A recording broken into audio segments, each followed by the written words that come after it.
Amados, desde sexta-feira nós estamos aí falando a respeito do reino. Na sexta-feira à noite nós falamos a respeito fizemos uma introdução de tudo quanto nós iríamos falar ao longo dessa conferência. Foi apenas alguns pontos que foram abordados para os irmãos terem uma impressão daquilo que seria. Hoje pela manhã nós falamos de 9h30 ao meio-dia sobre os mistérios do reino de Deus, começando na eternidade passada e chegando então até Jesus Cristo.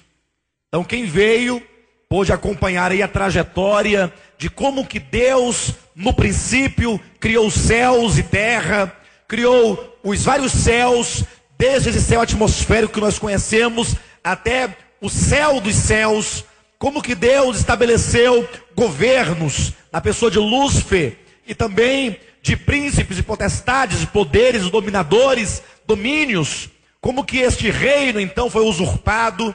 Vimos como que o homem fracassou na sua incumbência de trazer o reino, e de fato não tinha como ele trazer esse reino, uma vez que o homem era apenas uma sombra e uma figura daquele que haveria de vir. Vimos como que Israel também fracassou na missão de sustentar, de expressar e de manifestar esse reino. Então chegamos então até a pessoa de Cristo. E é daqui que nós vamos dar a continuidade essa noite em o nome de Jesus. Eu quero começar lendo dois textos da Escritura com os irmãos. O primeiro está em Gênesis 3,15. Os irmãos podem abrir em nome de Jesus. Capítulo 3, versículo 15 de Gênesis. Porém, inimizade entre ti e a mulher, entre a tua descendência e o seu descendente.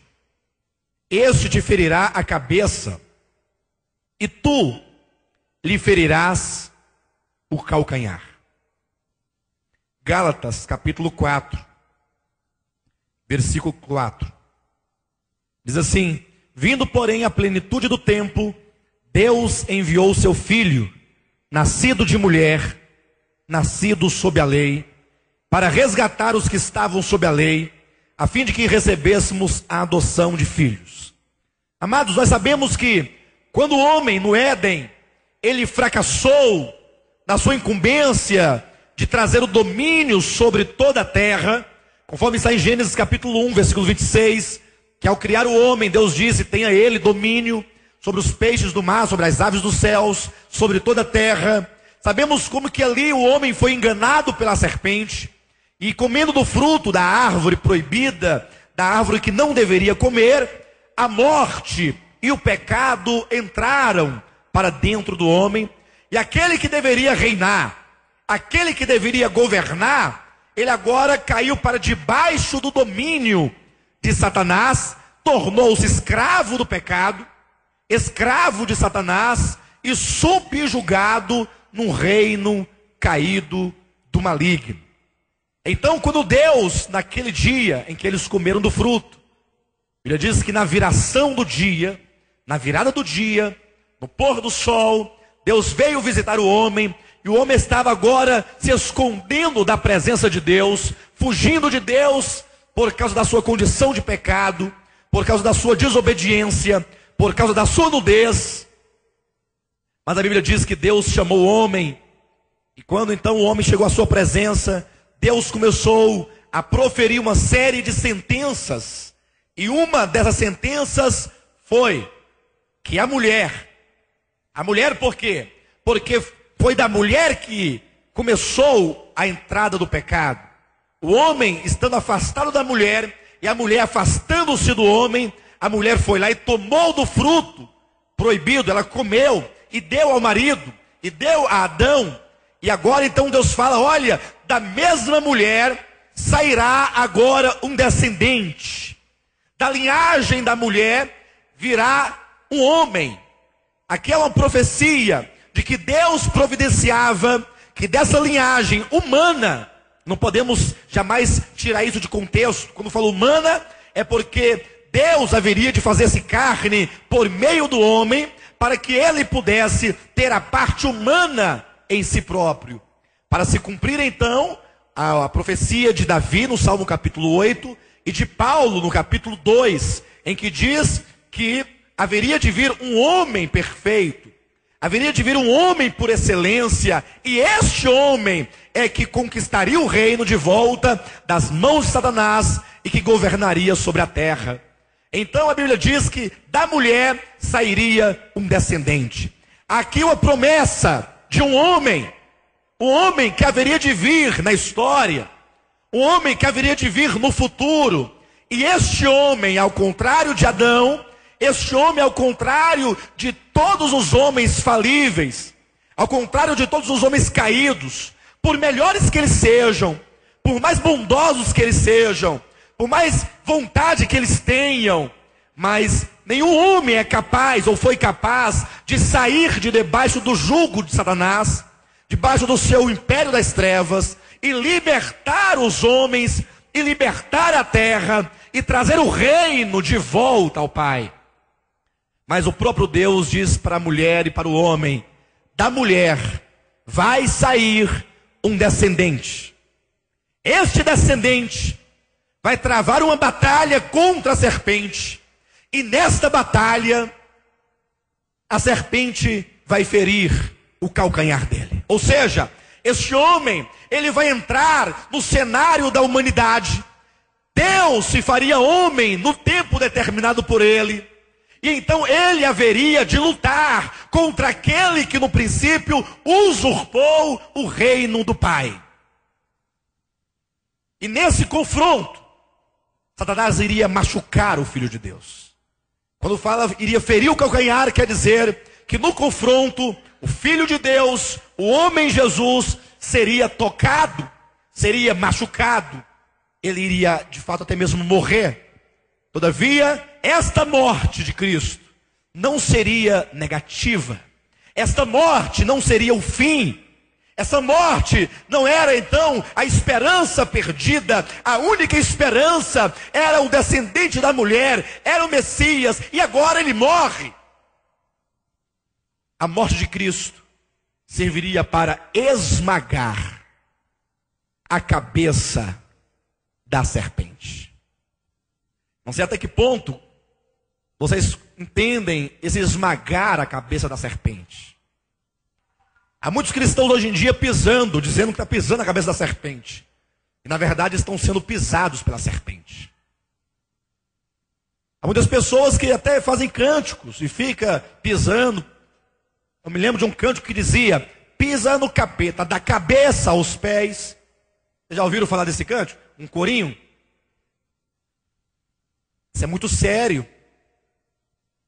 Lembre-se que aquele que pisou na cabeça da serpente teve o seu calcanhar ferido. Eu sei que lá em Romanos, capítulo 15, nos diz que o Senhor haverá de colocar Satanás por estrado dos pés da igreja, e nós iremos vencê-lo sim, é verdade. Mas a vitória, como nós dizíamos hoje pela manhã, não é uma vitória fora de nós, é uma vitória que começa dentro de nós. Quando Jesus Cristo, então, for ali prometido na profecia de Gênesis 3,15, haveria de vir um dia o Messias, o prometido, aquele que iria travar uma guerra contra a serpente, e nesse embate a serpente lhe feriria o calcanhar e ele esmagaria a cabeça da serpente.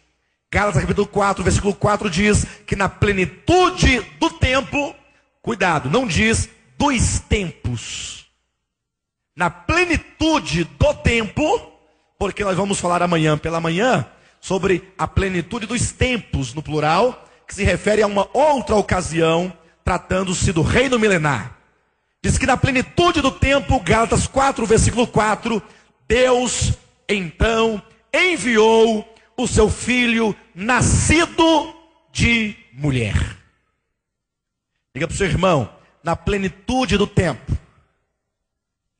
Deus enviou o seu filho nascido de mulher. Amados, que coisa maravilhosa. Satanás estava governando, imperando. Parecia que, sabe quando alguém faz uma coisa errada? E ele está jurado. Só que passa um dia, passa uma semana, passa um mês, passa 2 anos. E a pessoa pensa assim, eu acho que o indivíduo lá deve ter esquecido. Vamos continuar aqui tranquilo. Ele deve ter esquecido, ele deixou para lá, né? Satanás achava que estava tudo tranquilo. A própria Bíblia fala que ele é o príncipe deste mundo. Mas quando ele pensava que Deus havia se esquecido, Deus entrou dentro do reino das trevas. A guerra não é como as guerras de hoje, que travam distante, jogando mísseis. Não, Deus entrou como homem dentro do reino das trevas, lá para dentro. E nasceu de uma mulher. E logo quando nasceu, ali já começou o conflito. Satanás sabia quem estava no ventre de Maria. Ele tinha plena consciência de que aquele era o descendente, de que aquele era o prometido, e de que aquele haveria de esmagar a sua cabeça, aquele haveria de tirá-lo do trono, expulsá-lo deste mundo, resgatar o reino para o Pai e devolvê-lo ao Pai. Por isso ele começou a perseguição. Quando Herodes procura matar o menino Jesus, ali é uma ação do reino das trevas, querendo logo vencê-lo quando criança, para que ele não chegue até a cruz. E a Bíblia diz que com 30 anos de idade, Jesus Cristo, ao ser batizado no Rio Jordão, quando ali ele saía das águas, que o Espírito Santo desceu sobre ele, em forma corpórea de pomba, ali ele estava sendo ungido. Diz no livro de Atos, capítulo 10, versículo 38, que ali era o Filho de Deus, era o Jesus de Nazaré, que estava sendo ungido pelo poder do Espírito Santo para resgatar o reino de volta ao Pai. Por isso diz que ele foi ungido para curar os olhos dos cegos, para abrir os olhos dos cegos. Ele foi enviado, ele foi ungido para curar os quebrantados de coração, para aliviar os oprimidos, para restaurar aqueles que estavam no cativeiro de Satanás. E depois de ter sido ungido, ele foi ao deserto. E ali ele ficou 40 dias sendo tentado pelo diabo. Lucas é claro, não é dito que ao cabo de 40 dias ele foi tentado. Não, ele ficou 40 dias sendo tentado pelo diabo. Ao cabo de 40 dias, aconteceu aquelas 3 tentações específicas que estão registradas em Mateus e em Lucas. E não somente ele estava sendo tentado, mas ele estava sendo disputado pelas feras. O livro de Marcos diz que ele estava entre as feras.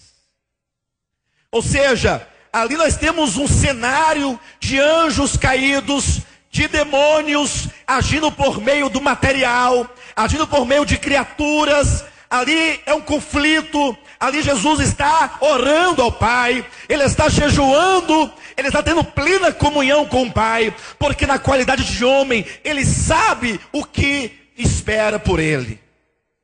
Na qualidade de homem, ele sabe que a batalha vai ser intensa.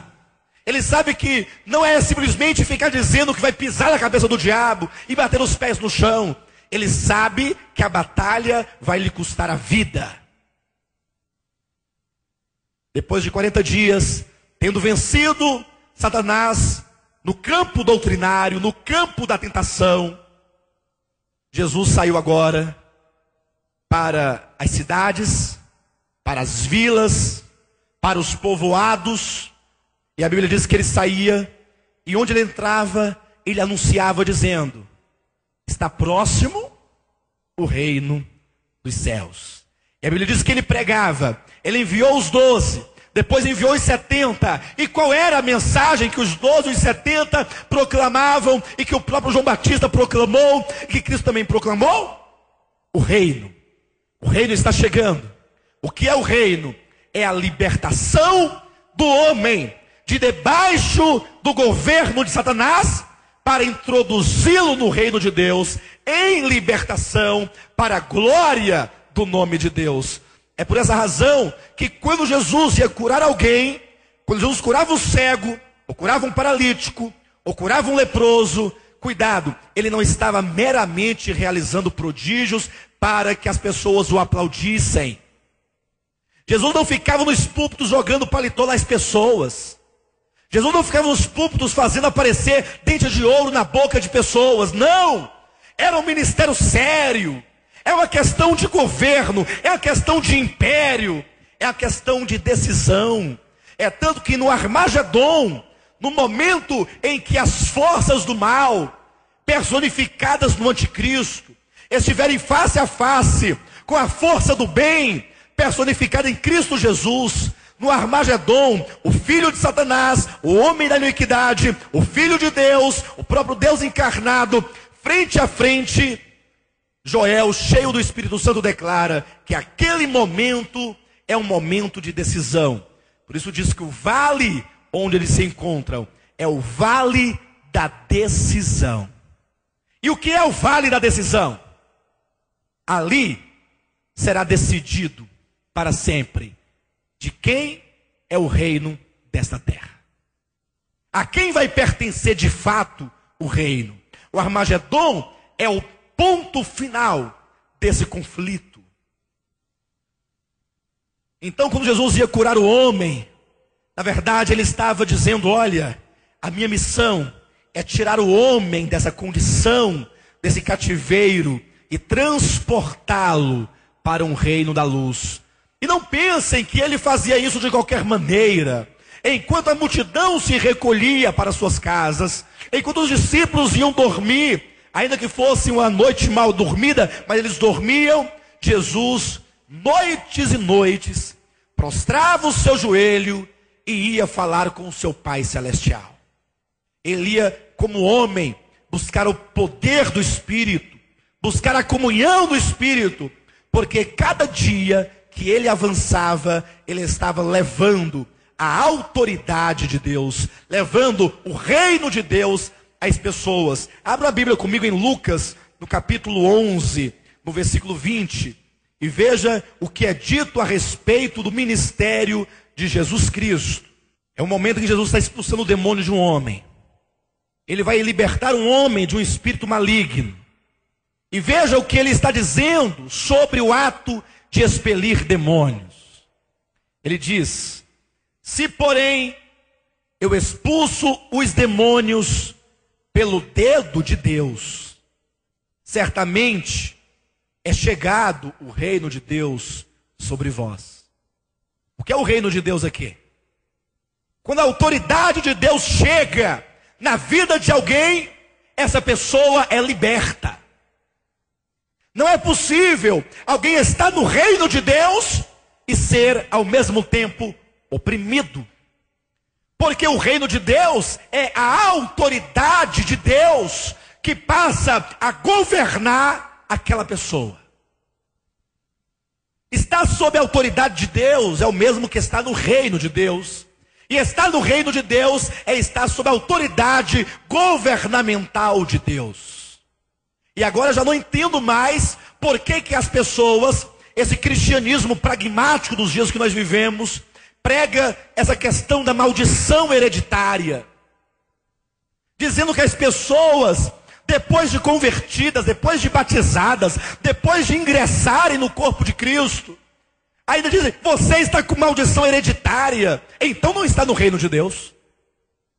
Porque ou a pessoa está no império das trevas, ou está no reino da luz. Não há meio termo. As maldições não podem acompanhar aqueles de quem é dito que agora em Cristo Jesus são novas criaturas. E que as coisas velhas passaram, tudo se fez novo.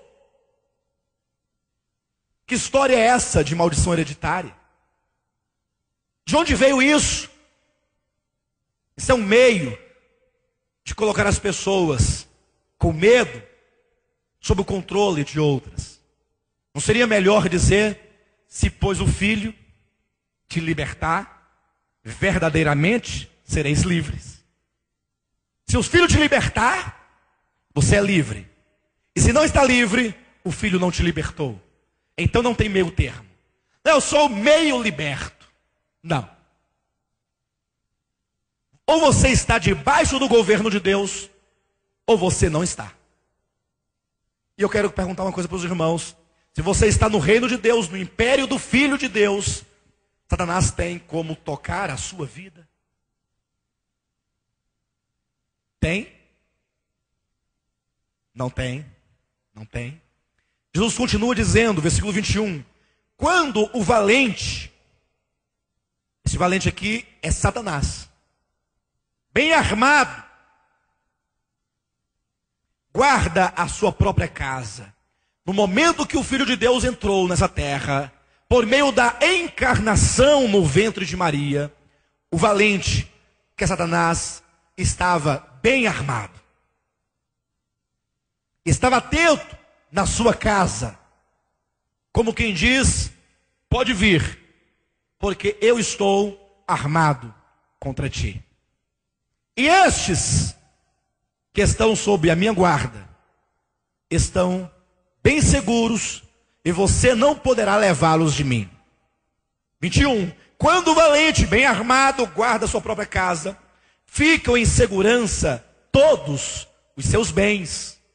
Jesus está dizendo isso no contexto da libertação de um homem endemoniado, um espírito mudo. Sobrevindo, porém, diga assim, quando o valente, bem armado, guarda sua própria casa, todos os seus bens ficam em segurança. Diga, sobrevindo, porém, um mais valente do que ele, vence-o, tira-lhe a armadura em que confiava e divide os seus despojos. Quando Jesus entrou nessa terra, ele entrou na casa do valente para desarmar o valente e para vencer o valente, para te resgatar do reino das trevas e te conduzi-lo ao reino da luz. Sair do reino das trevas não é uma questão humana, é um ato divino, é uma questão de autoridade. Mas imagine que no momento que ele veio para saquear os bens do valente, para tirar o homem de debaixo das garras de Satanás.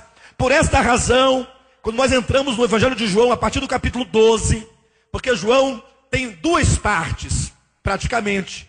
Do capítulo 1 até o capítulo 11 é a primeira parte. Do capítulo 12 em diante, Jesus começa os preparativos em direção à cruz. E quando ele começa então, está em João capítulo 12, versículo 31, ele declara, chegou o momento de ser julgado este mundo, e agora o seu príncipe será expulso. Vejam que a morte de Cristo, ela não está primariamente ligada ao perdão dos nossos pecados. Vejam que a morte de Cristo não está primariamente relacionada com a nossa salvação. Isso será um resultado daquilo que é principal. A morte de Cristo será a expulsão do príncipe deste mundo. A vitória de Cristo será uma conquista deste reino no qual estão os homens algemados e presos. Quando Cristo vai à cruz, ele não diz, chegou a hora de eu perdoar os vossos pecados. Ele não diz, chegou a hora em que eu vos salvarei. Quando ele vai à cruz, ele diz, chegou a hora em que eu vou ter o meu primeiro encontro com o príncipe das trevas. Lembra de hoje de manhã? Quando Lúcifer, lá no início, transgrediu a ordem de Deus, se rebelou contra Deus, e Deus falou o que para ele? Vai. Deus poderia tê-lo matado naquele momento, tê-lo destruído no ato de sua rebelião, mas isso causaria uma impressão em todo o universo, porque o universo colocaria em dúvida aquilo que Lúcifer dizia que Deus era: mau, tirano, perverso, egoísta. Mas Deus falou assim: vai, nós nos encontraremos no Calvário. E no momento agora, veja que visão que tinha Jesus. No momento de ir à cruz, o que ia acontecer com ele? O que ia acontecer com ele? Ele seria preso. O que mais? Cuspido, açoitado, injuriado, caluniado, envergonhado. Tirariam-lhe as roupas, vestiriam ele com um manto real, colocariam uma cana, um caniço, e começariam a zombar e escarnecer dele, dizendo: é o rei. Quem era que estava ali zombando de Cristo, dizendo que ele era rei? Quem era? O próprio Satanás. Ah, ele é rei. O rei, ou todo rei, merece uma coroa. Traga-lhe uma coroa. Vamos coroar o rei. Observe que a morte de Cristo está dentro de um contexto de reino.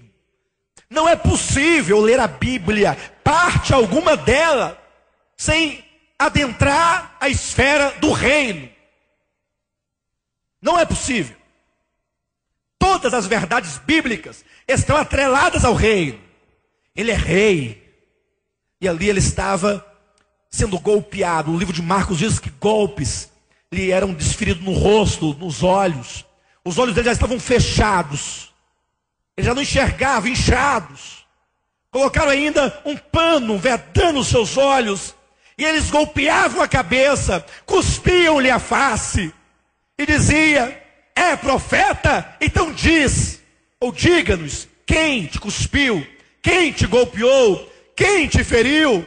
E a isto, a esse processo de dor, a esse processo de humilhação, a esse processo de insulto, Jesus diz: isto aqui é o expulsar o príncipe deste mundo. Isso é contrário ao conceito humano. Porque no conceito dos próprios discípulos, ele deveria ter uma espada na mão, e ele deveria lutar contra César, contra os governos, contra quem quer que seja, na força, cortar a cabeça, arrancar a orelha, derramar sangue. Agora quem manda sou eu, sou o filho de Deus, eu vim para governar, e eu vou governar a terra, e ninguém vai me impedir. Ele próprio disse a Pedro: olha, eu posso pedir ao meu pai, e ele me mandaria um exército de anjos. Ele mandaria 72 mil anjos. E nós acabaríamos com tudo aqui, ó. Mas ele não fez isso. O meio de resgatar o reino não é com a força. Porque com a força ele teria feito no início, sem precisar passar por tudo que aconteceu. A verdade é que esse resgate desse reino acontece no sentido inverso da rebelião.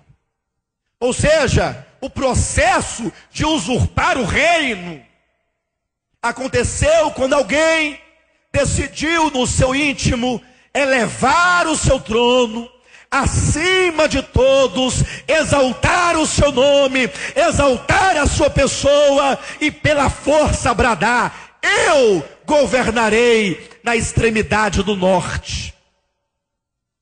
E o resgate deveria ser agora o contrário. Se Lúcifer foi subindo, subindo, subindo, se exaltando e proferindo insultos, o resgate do reino é o inverso. Deus tem que descer, descer, descer, perder, ser cuspido, insultado. É assim que se conquista o reino. Quantos querem ganhar o reino? Adentrar o reino? É o inverso. Mas quem disse que é o inverso? Abra a Bíblia no livro de Filipenses capítulo 2. Vamos verificar o que está dizendo aqui. O apóstolo Paulo nos diz a partir do versículo 5. O resgate do reino acontece no sentido inverso da queda de Satanás. Ou seja, se para ele ter o reino, na usurpação, ele teve que se orgulhar, que se elevar e blasfemar, o meio de Deus resgatar o reino é o modo inverso. A grande prova de tudo isso, preste atenção, foi que no momento de o filho vir se fazer carne. Hebreus capítulo 10, versículo 5 a 7, ele diz assim ao Pai: Pai, oferta de animais tu não quiseste. Não resolve o problema da humanidade, do reino. Por isso, um corpo me formaste. Por que o Pai formou um corpo para o seu filho vir? Porque todos os sacrifícios anteriores não resolviam. Mas sabe quando o seu pai fala assim: filho, é você mesmo que vai. Você vai trazer o reino de volta a mim. Será que o filho ficou: ah, pai, não é possível, manda o Espírito Santo. Não, manda o Espírito Santo. Ou então manda um anjo, manda alguém, vai você mesmo. Foi assim? Ele se inclinou diante do Pai e disse: Pai, ou melhor, Deus. O próprio filho, sendo Deus, inclina-se diante do Pai e declara: Deus, aqui estou para fazer a tua vontade. Lembre-se, Mateus 7:21, nem todo aquele que diz Senhor, Senhor, entrará no reino dos céus.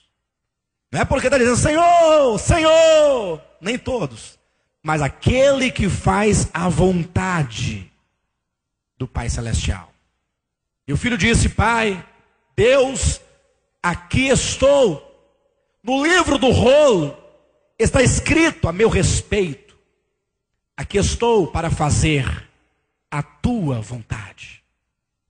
E quando ele estava no Getsemane, antes de ele tomar a cruz, ele orava, e o mundo espiritual fazia pressão sobre ele, e ele agora já suava sangue, e ele clamava: Pai, se possível for, passa de mim este cálice, sem que eu o beba, mas todavia, não faça a minha vontade, mas cumpra-se a tua vontade. Observe que esse resgate do reino começa por alguém que decidiu submeter-se plenamente à vontade de Deus. Ele se submete aos sofrimentos. Capítulo 2, versículo 5, o apóstolo diz: tende em vós o mesmo sentimento que houve também em Cristo Jesus. E qual era o sentimento que havia em Cristo Jesus? Versículo 6, pois ele, subsistindo em forma de Deus, não julgou como usurpação o ser igual a Deus. O que ele está dizendo aqui? Se ele, sendo Deus, não julgou por usurpação o ser igual a Deus, está implícito aqui a figura daquele que por usurpação quis ser semelhante ao Altíssimo. Ou não? Então aqui é o inverso. Ele está mostrando o caminho inverso. No momento que ele diz que Deus, que Jesus, o Filho, sendo Deus, não julgou por usurpação, ele está falando assim: lembrem-se daquele que por usurpação quis ser. Um começou a subir, este não quis ficar lá em cima, começou a descer. Versículo 7, antes a si mesmo se esvaziou. Ezequiel diz que Lúcifer encheu o seu coração de violência. Enquanto um vai enchendo o seu ser de violência, de desejos, de ambições, de planos, aquele que era Deus começou a se esvaziar. Se esvaziar. O que é se esvaziar? Quer dizer que ele deixou de ser Deus? Não. É que sendo Deus, ele não se apegou ao fato de ser Deus. Sabe quando alguém faz uma calúnia contra você? Uma mentira descabida, está te prejudicando, e você reivindica o teu direito. Essa pessoa não pode falar assim de mim, porque não é verdade. Eu vou quebrar a cara dessa pessoa. Sabe quando você fala assim? Ou qualquer outro termo que você queira colocar. Isso significa que você se apega ao fato de você estar certo. Você está certo, você se apega. Eu estou certo. Eu não posso abrir mão. Se eu estivesse errado, tudo bem. Mas estando certo. E ele sendo Deus, poderia falar, não, eu sou Deus, eu não vou não. Eu não vou sofrer. Não, não. Ele se esvaziou. Ele abriu mão. Mas tu não tem culpa. Mas não tem problema. Mas tu não tens pecado. Não tem transgressão. Ele se esvaziou. Seu coração era puro. Não tinha pretensões pessoais ou particulares. O seu coração era plenamente para o Pai. Não importa, estou aqui para cumprir a vontade dEle. É um coração destituído de qualquer ambição. É por isso que para servir a Deus, deve haver em nossa parte também um esvaziamento. Ele continua dizendo, antes a si mesmo se esvaziou, assumindo a forma de servo. É o processo de reconquista do reino. Tornando-se em semelhança de homens e reconhecido em figura humana. Lembram de Hebreus? Aquele que por um pouco,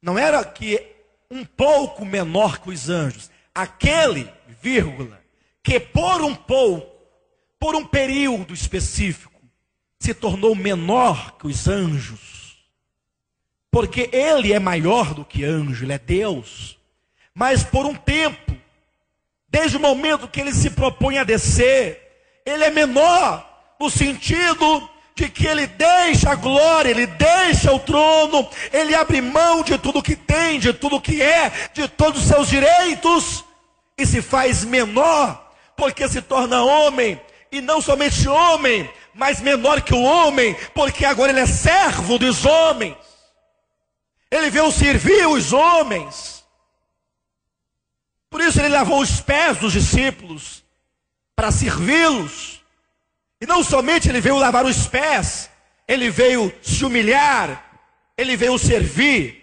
mas diz, versículo 8, a si mesmo se humilhou, tornando-se o quê? Tornando-se obediente até a morte. E não é qualquer morte, é morte de cruz. E o que tem a morte de cruz? É a morte de um maldito. É a morte de um maldito. Maldito todo aquele que for pendurado em madeiro. Então veja o processo que ele passou, que ele sofreu, e ele foi descendo, descendo, e depois de se fazer homem, ele foi preso. E como nós falávamos agora há pouco, o cenário da crucificação. Amados, o que está ali pesando mais, não é tanto o açoite. Dói o açoite, eu sei que dói. Eu sei que, como muitos descrevem, com muita precisão, cada momento do sacrifício, que nas pontas dos chicotes haviam pregos ou chumbo, etc. Eu sei que há toda uma descrição dolorosa, mas o que mais doía não era a carne. Imagine, quem estava ali, naquela sala de julgamento, diante de um velho, ancião, sumo sacerdote, Anás. Um velho, conhecedor da lei, ministro de Deus, ungido de Deus, separado de Deus, para levar as pessoas a Deus. Agora esse homem não reconhece o Deus a quem ele serve. É isso que dói. Caifás, os sacerdotes, os anciãos, os escribas, os fariseus, toda a casta religiosa, povo de Deus. Será que a igreja dos dias de hoje é diferente do judaísmo? A gente às vezes acha que está tudo muito bom. Lá no meio está lá ó, o verbo, que é Deus, se fez carne, no meio dos homens. E agora o homem, criatura, caído, pecador, miserável, condenado pela lei de Deus, chega diante de Deus, ele cospe a face, isso é um insulto, ferindo a Deus, coroado com uma coroa de espinhos, aquele que é Deus. Mas o que era tudo isso? Era o momento de ser expulso o príncipe. No momento que colocaram-lhe a coroa, e a coroa não se encaixou em sua cabeça, e pegaram um caniço, e bateram em sua cabeça para que a coroa entrasse, como descreve o Evangelho. Sabe o que estava acontecendo, irmãos? O mundo espiritual, o universo, os mesmos seres que lá no princípio presenciaram a rebelião, e Lúcifer dizia que Deus era mau, que Deus era tirano, e que Deus era isso e aquilo outro, e que Ele era um salvador de todos, porque estavam tirando os anjos de debaixo de uma autoridade arbitrária de Deus. Aquelas argumentações de Satanás, no princípio de sua queda, gerou uma interrogação enorme, gigantesca no universo. Será que Deus é aquilo que Lúcifer fala? E por que, se Deus tem a razão, por que ele não se defende? Por que ele não disse na cara de Lúcifer, lá no início, que ele era um rebelde, que ele era um mau? Por que Deus permaneceu calado? Essa grande dúvida, essa grande interrogação, começava a ser apagada no momento em que ele estava sendo crucificado. Quando um soldado, inspirado por um demônio, rodeado por seres espirituais, golpeava Jesus, e como descreve Isaías, como uma ovelha muda, um cordeiro mudo, ele não abria a sua boca, mas ele gemia, ele fazia diante do açoite, mas não proferia insulto. Poderia se levantar, eu sou Deus, você é Satanás, vou te julgar, vou te expulsar. Poderia? Mas não, ele recebia. Naquele momento, era o encontro, a morte de Cristo, é o encontro de Deus, aquele Deus do princípio, com aquele perverso Satanás do princípio. E aqui, aquele que dizia que Deus era mau, está golpeando-o, está cuspindo-o, blasfemando. É aquele cujo caráter fora colocado em dúvida, se revelava com amor, quando dizia: Pai, perdoa-lhes, porque eles não sabem o que fazem. O amor se manifestava e se materializava no momento da morte de Cristo. O caráter de Deus estava sendo vindicado no momento da crucificação. Deus estava sendo ali justificado. Talvez vocês não entendam essa expressão, mas Paulo fala sobre isso no livro de Romanos. Justificado não que ele tenha pecado, mas é que a santidade dele, que outrora fora colocada em xeque, em dúvida, estava sendo agora trazida. Ele é justo. O próprio Pilatos diz: eu não vejo nesse homem crime algum. E colocaram-lhe sobre os ombros uma cruz, e levaram-no ao monte chamado Caveira, chamado Gólgota. E a Bíblia diz que ali rasgaram as suas vestes, tiraram as suas vestes. E agora, assim como o homem no Éden, depois de pecado, nu, porque a nudez é símbolo da condição pecaminosa do homem, quando ele foi exposto como crucificado, sobre um morro, à vista de todos que passavam. Ali havia uma encruzilhada, caminhos que vinham da Índia, da China, do Egito, passavam por ali, era uma rota comercial, e ali foi colocado em 3 idiomas, Jesus Cristo, Rei dos judeus, e ali o universo humano contemplava Cristo, o universo espiritual contemplava Cristo, e a Bíblia diz no livro de Colossenses, no capítulo 2, no versículo 15, que a morte de Cristo, na cruz do Calvário, esse espetáculo espiritual, olha o que ele significava. Capítulo 2, versículo 15. E despojando, olha o termo que fala-se de reino, despojando os principados e as potestades, publicamente os expôs ao desprezo, triunfando deles, onde? Na cruz. Quando ele estava crucificado, quando ele estava erguido, o salmista diz que ele estava como um verme na cruz. Como um verme. Aquela humilhação toda, aos olhos humanos, alguém poderia ficar assim, coitado, coitadinho dele. Só fazia o bem. Eu me lembro que uma vez ele ajudou um cego, deu a vista. Lembra quando Jesus levava a cruz? E algumas mulheres choravam e acompanhavam a Jesus, chorando.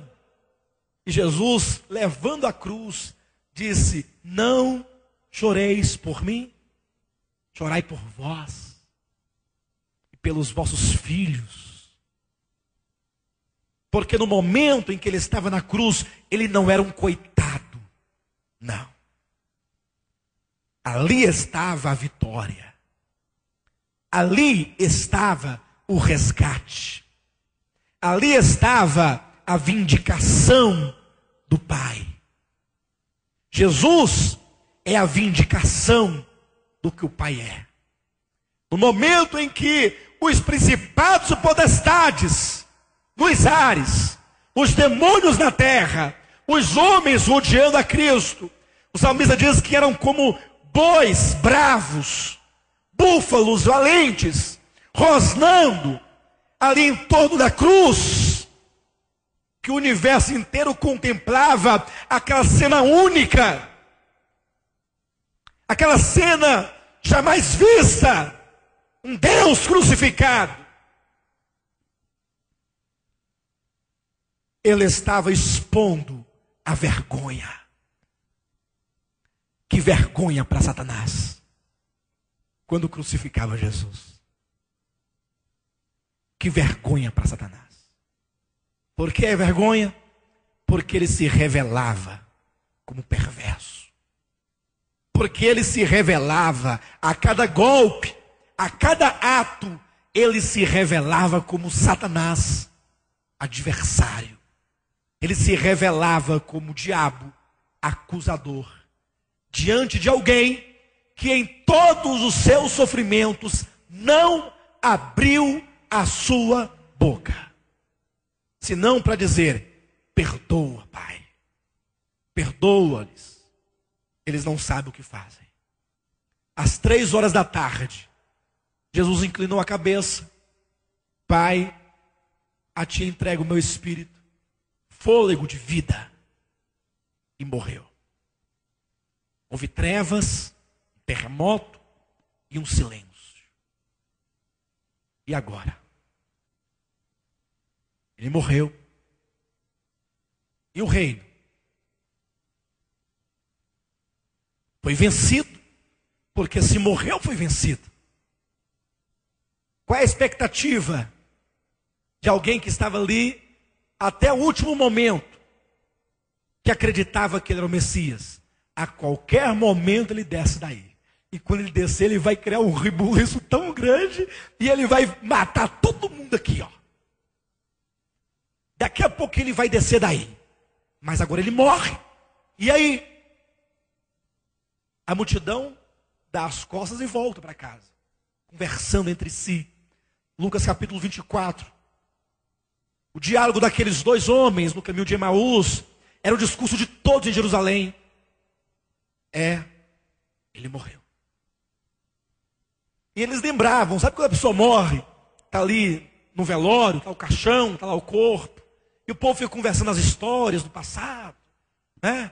Era uma pessoa tão boa, eu me lembro, ele dizia assim, e ontem mesmo eu falei com ele, e ele tinha dito essas coisas para mim, e era assim que estava em Jerusalém, e lembrando-se dos milagres, das parábolas, né? Dos acontecimentos gloriosos, o momento, ele dizia, olha, quando ele estava lá no meio do mar, e aquela tempestade, ele veio andando, e ele vencia a água, mas dessa vez ele não venceu a morte, de fato, ele venceu muitas coisas, ele foi muito bom, de fato ele tinha uma boa ideia, um homem sensacional, mas o mundo físico não podia contemplar o que estava acontecendo no mundo espiritual. E um detalhe, todos quanto morrem, têm que ir ao Hades, ou ao Seol, depende da língua que você está trabalhando, ou ao inferno. Inferno em latim, Hades em grego, Seol em hebraico. Porque este lugar é a mansão, o país, o lugar dos mortos. E se ele morreu, ele tem que ir. E ele foi. E ele adentrou os portões da morte. O lugar de onde ninguém jamais saíra. Preso. O império das trevas o tragou.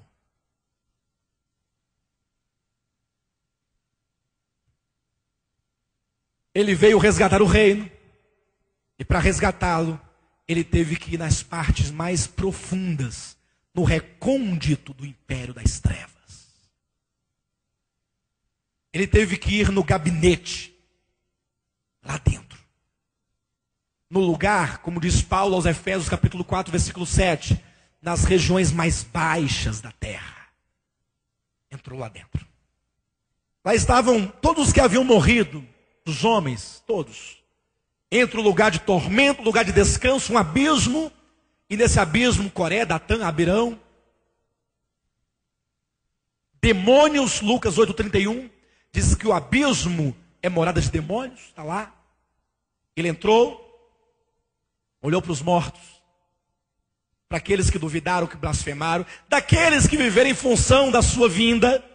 Que morreram aguardando a sua vinda, mas nunca o viram. Ele entrou, ficou olhando para aquelas pessoas ali, tragadas pela morte, tragadas pelo império das trevas. E ele começou a declarar. Diz o apóstolo Pedro que ele começou a bradar. Na versão em português diz que ele pregou. A palavra pregar ali não é querigma. A palavra pregar ali tem uma denotação que ele proclamava. Ele não estava ali para convencer, para salvar, para converter, para fazer apelo. Ele foi ali e começou a declarar quem ele era. Chamou a atenção do Hades. Todos olharam para ele. Ele começou a declarar que era o Filho de Deus, que se encarnou, que veio resgatar o reino. Alguns zombavam, outros sorriam, outros ficavam na expectativa, não sei. Ele disse, eu vou sair daqui. Mas eu só saio daqui com as chaves da morte e do inferno. Eu não saio daqui somente por sair. Eu vim buscar um direito. Eu vim resgatar o reino. As chaves quer dizer o direito de abrir e fechar. De decisão, de resolução.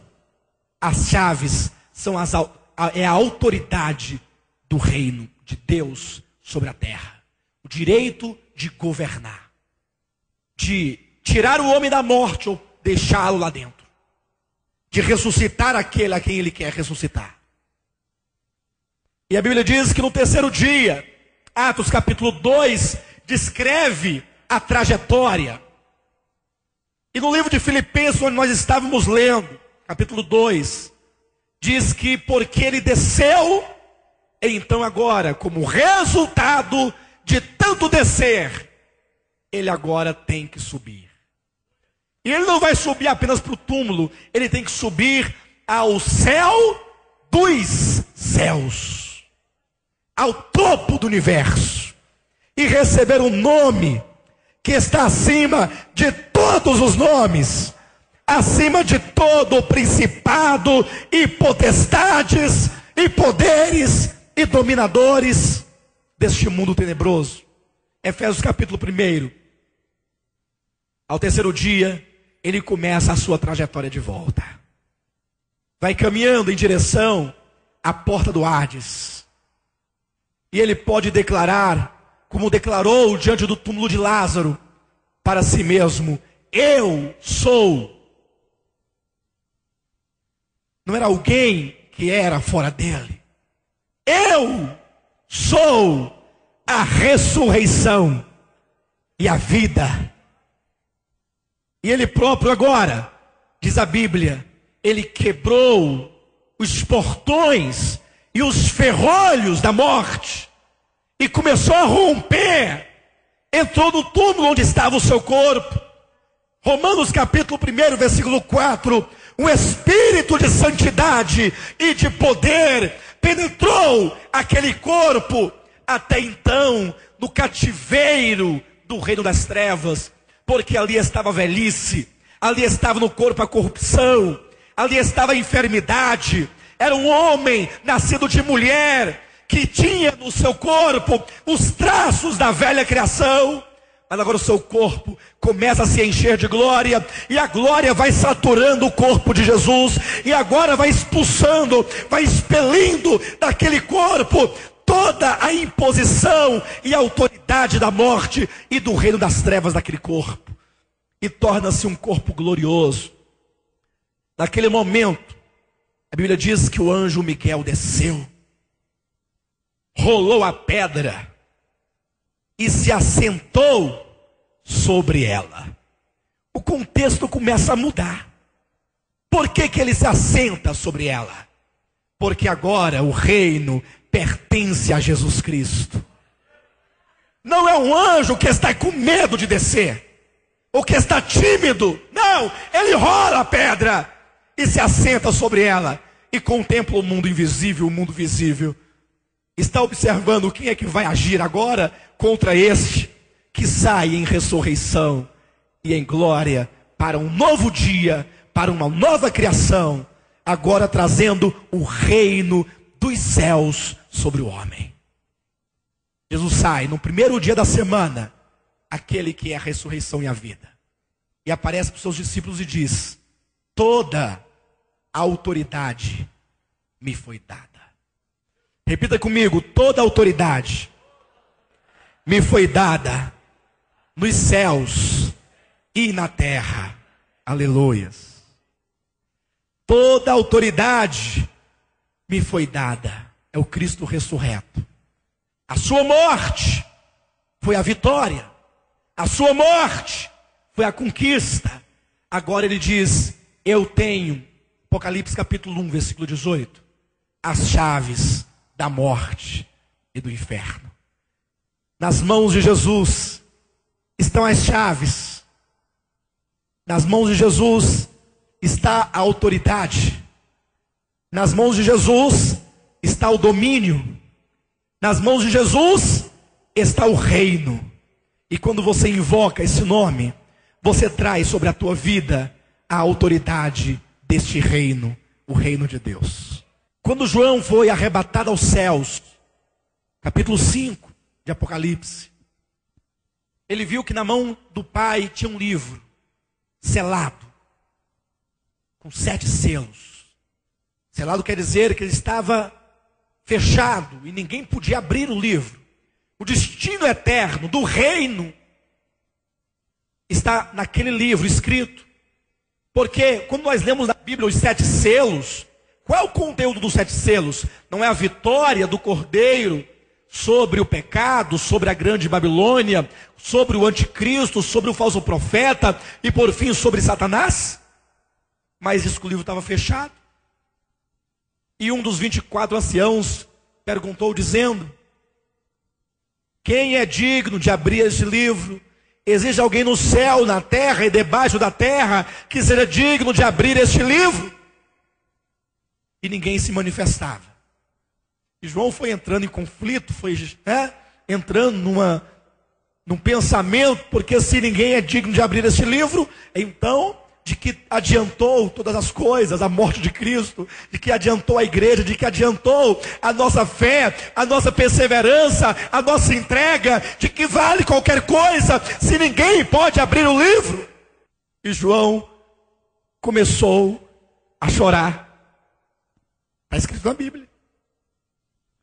E ele chorava, porque ninguém se manifestava, nem nos céus, nem na terra, nem debaixo da terra.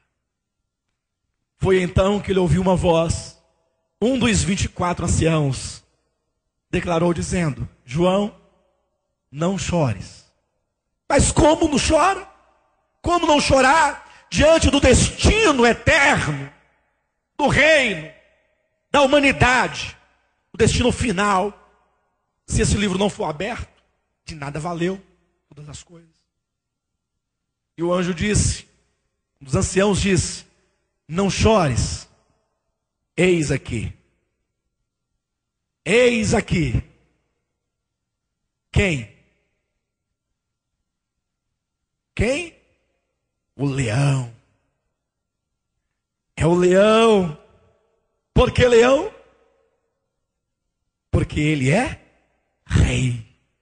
Eis aqui o leão da tribo de Judá, que venceu para abrir o livro. Jesus é um leão. Ele é rei. Ele venceu para ter o direito de abrir o livro, de determinar o destino de todas as coisas. Ele ganhou esse direito na cruz. O leão da tribo de Judá, que venceu para abrir o livro. E diz o texto sagrado: voltei-me para ver, e voltado vi, e eis um cordeiro em pé. Um cordeiro como tendo sido morto. Diz que é o leão que venceu, mas ao olhar é um cordeiro imolado. Um cordeiro como tendo sido. Olha a conjugação verbal. Ou seja, o sangue ainda está quente. O leão que venceu. Mas o modo desse leão vencer é como um cordeiro imolado. O caminho do reino.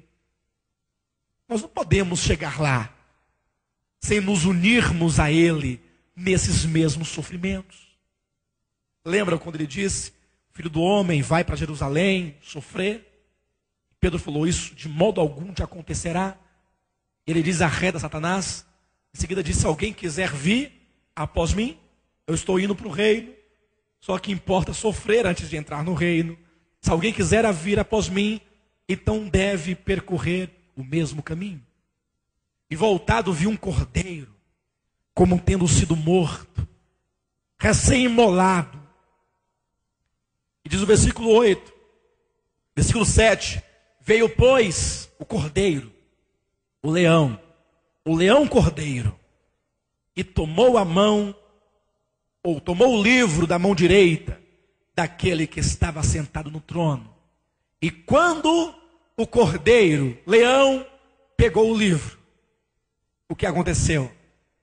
Os 24 anciãos prostraram-se diante do cordeiro, tendo cada um deles uma harpa e taças de ouro cheias de incenso, que são as orações dos santos, e entoavam um novo cântico, dizendo...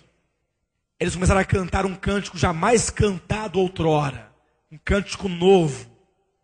E eles diziam: digno és de tomar o livro e abrir-lhes os selos. Por quê? Por quê? Porque ele é digno. Não basta querer abrir o livro, tem que ter a dignidade. E essa dignidade, ela é conquistada, não é doada. Digno és de tomar o livro e de abrir-lhe os selos, porque é a continuação do versículo. Porque foste morto. Porque foste morto. Veja que a Bíblia está dando ênfase à conquista do reino e à morte de Jesus. Porque sem isso, de nada adiantaria perdoar pecados se o reino não é dele. Continua usurpado, continua tomado. Porque foste morto, e com o teu sangue compraste para Deus os que procedem, e aqui você está inserido nesses que procedem, os que procedem de toda tribo, língua, povo e nação, e para o nosso Deus os constituíste reino e sacerdote, e reinarão sobre o que ele fez? Com o seu sangue. Ele comprou para si um povo. Você foi comprado, meu irmão. Comprado por um alto preço. Comprado com o sangue do Cordeiro inocente. E para quê? O que tem de crente se batendo, desiludido, porque não entenderam a razão da sua redenção. Porque muitos desistem de caminhar. Por que muitos estão nas igrejas? Tem louvor, tem luzes, tem danças, tem congressos, tem cantores, tem bandas, tem pagode, tem festa genuína, tem sal grosso, tem tudo isso. Prosperidade material, mas não entenderam ainda onde é que eu me encaixo dentro do propósito divino. Você foi comprado e foi constituído reino e sacerdote. Você foi constituído reino e sacerdote. Diga: eu sou rei e sou sacerdote. A igreja é um reino de sacerdotes, um povo santo, comprado. Este reino não é como o reino de Israel. Este reino que é a igreja não é como a nação de Israel antiga, porque o povo de Israel recebeu objetivamente o reino. O que é objetivamente?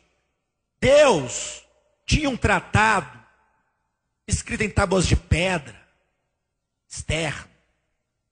E todo o vínculo de Deus com a nação de Israel era um vínculo no âmbito material. Se eles obedecessem o que estava nas tábuas de pedra, teria uma terra que daria milho, ervilha, trigo, chuva, corpo sadio. Mas se eles não obedecessem, perderia a terra, a chuva, o trigo, o corpo sadio. Ou seja, esse reino, chamado reino de Deus, sobre Israel, era objetivo, fora do homem. Mas quando veio Jesus, ele disse: olha, eu não quero dar a vocês um reino. Eu quero constituir um reino em vós. É por isso que, da passagem do Antigo para o Novo Testamento, o que até então era chamado reino de Deus, passa a ser chamado em Mateus o reino dos céus. E eu fiz uma definição: reino dos céus é o governo celestial, cuja natureza celestial age no espiritual do homem regenerado. É o próprio Deus como governo, como soberania, como Altíssimo, como poderoso, vindo habitar o homem. Não é um reino baseado em leis humanas. Muitos líderes religiosos, bispos e pastores, nessas últimas eleições, têm pregado dizendo para o povo cristão votar nele, porque eles são a esperança de mudar o país. É mentira. Por quê? Porque esse reino dos céus, que é a igreja hoje, ele acontece dentro do homem. Por isso está dito em Mateus capítulo 13, eis que o semeador saiu a semear. A semente, versículo 19, é a palavra do reino. Essa palavra não é uma palavra morta, não é uma doutrina. A palavra é o próprio Cristo. Como diz, no princípio era a palavra estava com Deus e a palavra era Deus. E essa palavra é o reino, e este reino é a palavra, por isso é chamado a palavra do reino. Então o próprio Deus, como reino e palavra, é a semente plantada dentro do homem. Nicodemos, que estava na antiga dispensação, chegou para Jesus e falou: mestre, bem sabemos que tu és um mestre vindo da parte de Deus, porque ninguém pode fazer os sinais que tu fazes, se Deus não estiver com ele. Jesus, sereno, olhou para Nicodemos e disse: em verdade te digo, que se não nascer de novo, não pode entrar no reino de Deus. O conceito do Novo Testamento de reino requer um novo nascimento. Por quê? Porque agora o reino é interior, é uma questão de vida. A palavra do reino é semeada nos corações. Muitos corações não estão habilitados para receber essa palavra do reino. Mas nos corações em que essa palavra é semeada e que brota, essa pessoa agora, de acordo com a segunda parábola de Mateus 13, ele próprio como pessoa agora é a semente. Na parábola do semeador, a semente é a palavra do reino semeada no coração. Na segunda parábola, que é a parábola do trigo e do joio, diz que o trigo são os filhos do reino, e os filhos do reino são a semente que o homem semeou no seu campo. Você é uma semente? Você é uma semente? Se o grão de trigo, o grão, a semente, caindo na terra, onde é que tu estás? Na terra?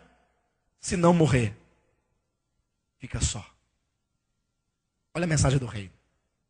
Mas se morrer, produz muito fruto. Há muitas pessoas que vêm aqui à nossa igreja e são como Nicodemos, gostam da palavra, gostam de Jesus, como compartilhava hoje o pastor Anderson. Mas quando olha essa intensidade de palavra, palavras que não oferecem carro, nem casas, nem dinheiro, fala de um reino eterno. As pessoas falam assim: olha, eu gostei muito, de vez em quando eu ouvi aqui, mas eu vou ainda ficar no velho sistema das luzes, e dos pagodes, e das festas, e dos congressos. Pode ficar, meu irmão. O reino de Deus, que é o reino dos céus, é vida. É vida. Semeado dentro do homem. Ninguém pode entrar no reino de Deus, no conceito do Novo Testamento, sem nascer de novo. Para no Antigo Testamento, alguém fazer parte da nação de Israel, bastava nascer da carne.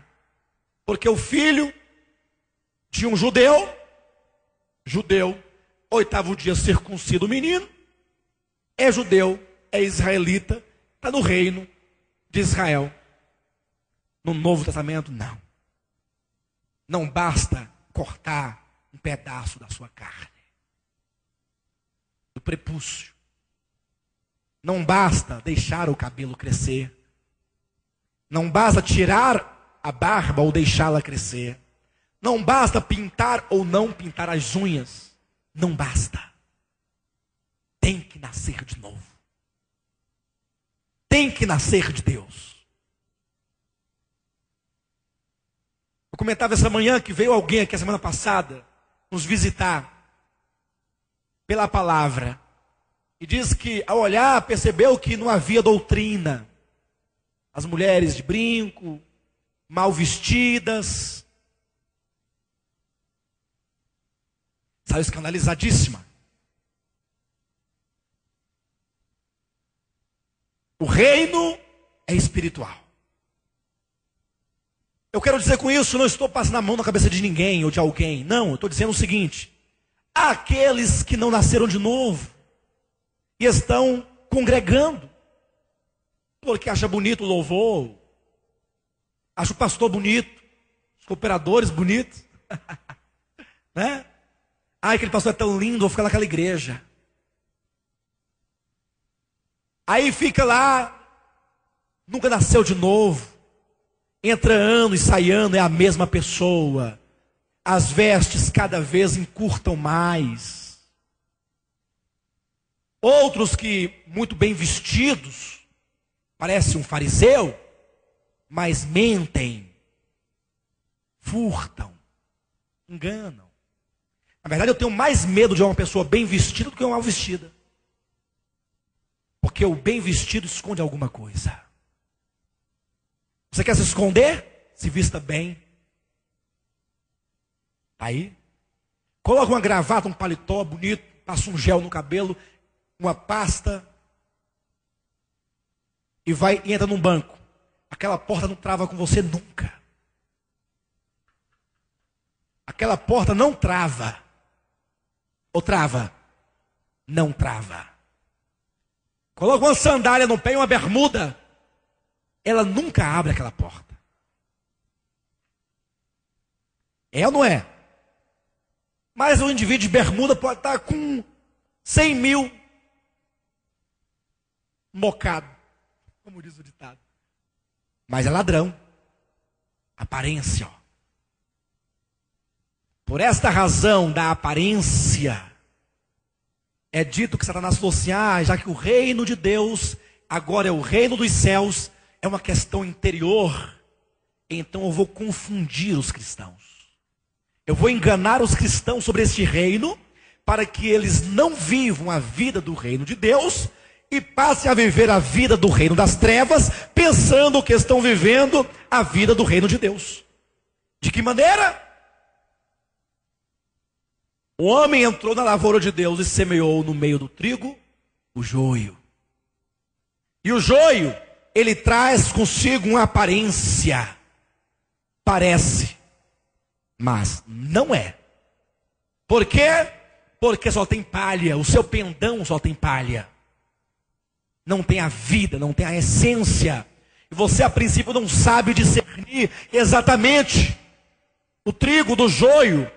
Talvez alguém bem especialista consiga identificar, mas a massa não consegue identificar. Ele semeou o joio por quê? E para quê? Para gerar uma aparência. É a aparência do reino. Quando Jesus fala sobre os mistérios do reino, tem duas conotações aqui. No aspecto positivo é um mistério, porque o reino está dentro de vocês, mas eu não vejo. A Bíblia diz que aquele que é nascido do Espírito é como o vento. E como é o vento? Pode ser sentido, percebido, mas não pode ser visto. Aquele que é nascido do Espírito, ele é impelido por uma força interior. E isso é um mistério. A regeneração de um homem é um mistério.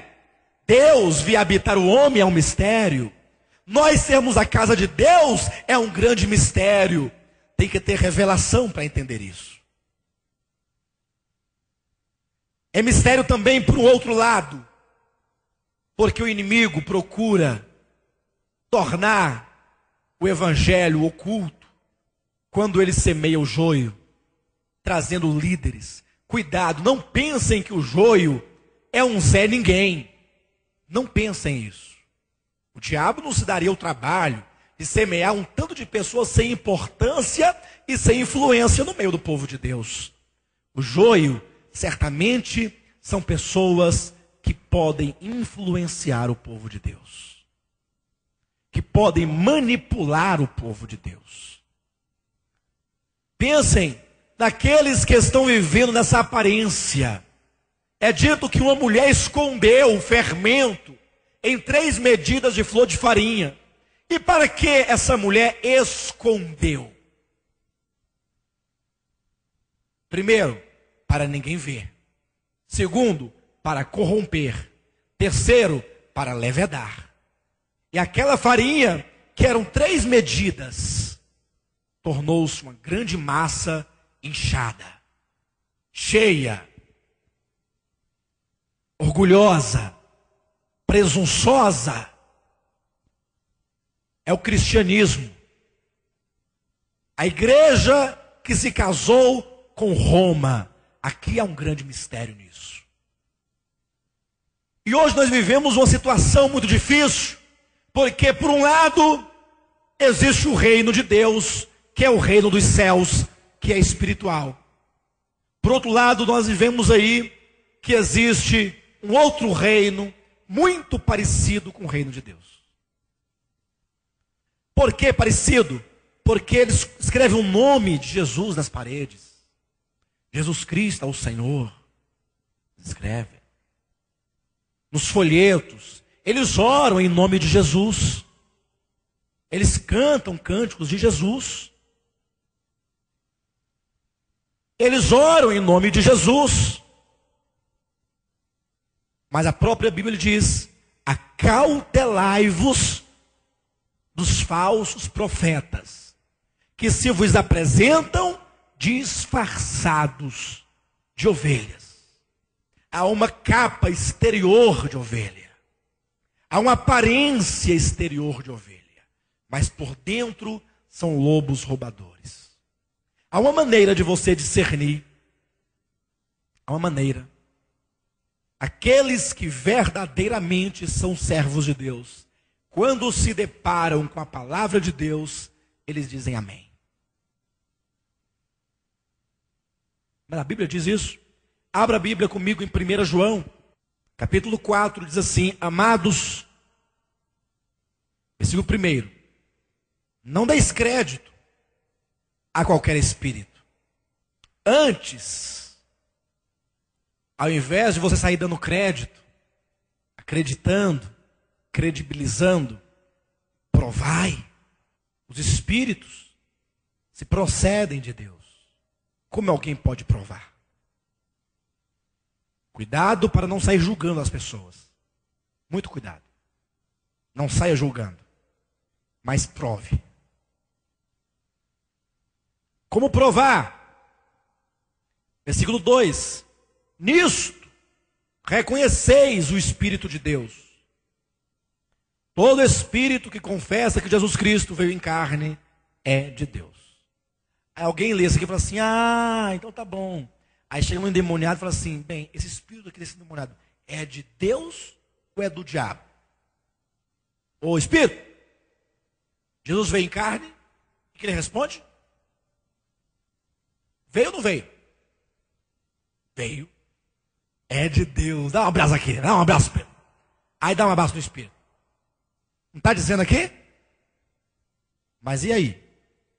Atenção, quando João está falando isso aqui não é uma regra geral. Essa aqui é uma regra específica para o que acontecia no tempo dele. Como havia uma grande heresia naquele tempo, que afirmava que Jesus não veio em carne, então ele diz: quem diz que ele não veio em carne, então não é de Deus. Ele está tratando com algo do seu tempo. Hoje, por exemplo, a Bíblia diz que o reino de Deus é espiritual. Poderíamos dizer assim: aquele que diz que o reino de Deus é material, esse não é de Deus. Ou seja, quando qualquer espírito se opõe a qualquer parte da verdade de Deus, não é de Deus. O Espírito, ou seja, o pregador está pregando, o pastor está conduzindo, o apóstolo e mestre está ensinando.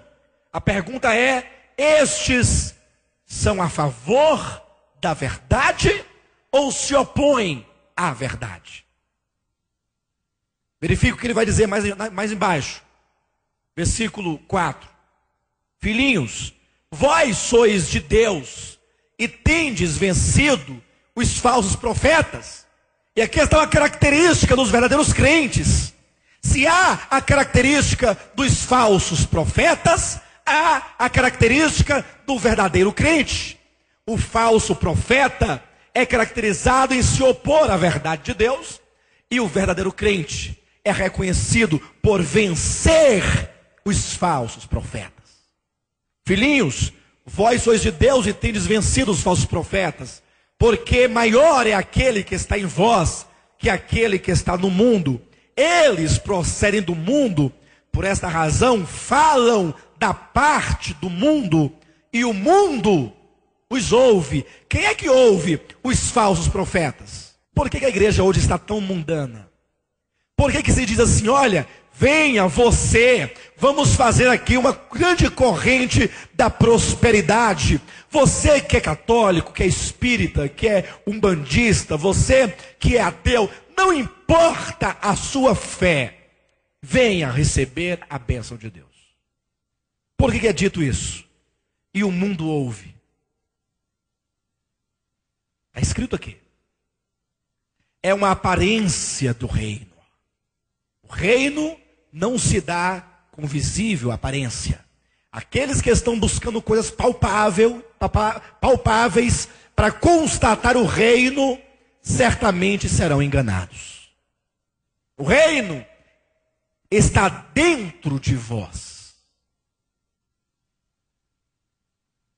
Versículo 6. Nós somos de Deus.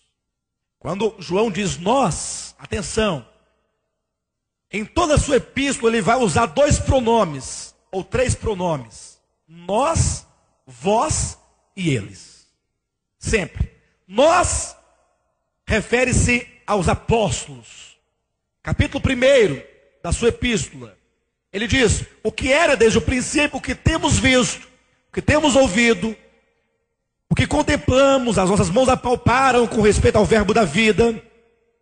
E a vida se manifestou e nós a temos visto, e dela damos testemunho e vô-la anunciamos. Ou seja, nós vimos a vida, nós tocamos a vida e anunciamos a vida a vós, a vocês. Nós que vimos, nós que tocamos. Quem foi que viu o verbo da vida? Os apóstolos. Quem tocou o verbo da vida? Olha o versículo 3. O que temos visto e ouvido, anunciamos também a vós outros. Nós vimos, nós ouvimos e anunciamos a vocês. Ele usa esse pronome: nós, apóstolos, vocês, os cristãos, e eles, o mundo. Esses 3 pronomes são claramente usados no Evangelho, no primeira epístola de João. Por isso, no capítulo 4, versículo 6, ele diz: nós somos de Deus. Nós, apóstolos. Aquele que conhece a Deus, nos ouve. Característica: como você pode identificar se alguém é de Deus? Se ele ouve a palavra apostólica. Se ele ouve a palavra dos apóstolos. Exemplo prático. Paulo ensina sobre os dons espirituais. Diga amém. Paulo cria em dons espirituais. Diga amém. Nós também cremos. Paulo propagava, divulgava, incentivava a igreja quanto ao uso dos dons espirituais. Diga amém. E Paulo ensinava como usar os dons espirituais. Diminui os amém. Amém. Paulo fala sobre dom de línguas.